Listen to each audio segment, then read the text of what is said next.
ایسا خاموشی کا عالم ہوگا ہمارے جانے کے بعد، ہو کر اداس پرندے بھی تیرا شہر چھوڑ جائیں گے۔ کوئی تو ہو جو گھبرائے میری خاموشی سے، کسی کو تو سمجھ آئے میرے لہجے کا دکھ۔ خاموشی سے جب بھر جاؤ گے چیخ لینا ورنہ مر جاؤ گے۔ دل اس قدر ٹوٹ چکا ہے مرشد کہ اب بس صرف خاموشی ہی اچھی لگتی ہے۔ علم کی ابتدا ہے ہنگامہ، علم کی انتہا ہے خاموشی۔ خاموشی اختیار کر چکے ہیں ہم، یعنی انسانیت کے لیے مر چکے ہیں ہم۔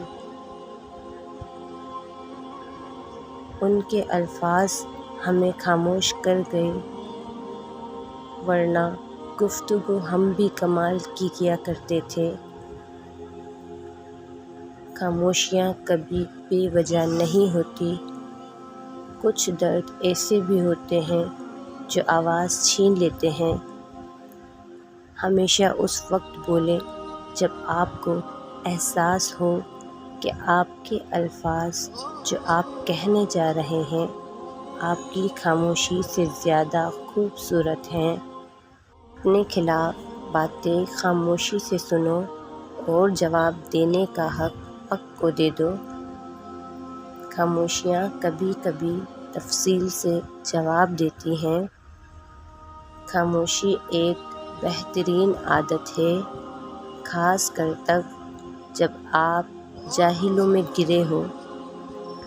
کبھی کبھی حق پر رہنے کے باوجود خاموش رہنا پڑتا ہے، اس لیے نہیں کہ ہم ڈرتے ہیں، بلکہ اس لیے کہ ہمیں رشتے بحث سے زیادہ پیارے ہوتے ہیں۔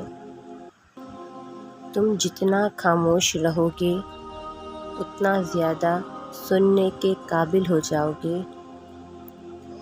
خاموشی کبھی بے وجہ نہیں ہوتی، کچھ تو برداشت کیا ہوتا ہے۔ جب احساس خاموش ہو جائے تو ضمیر مر جاتا ہے، اور یہ وہ وفات ہے جس کی خبر نہیں ہوتی۔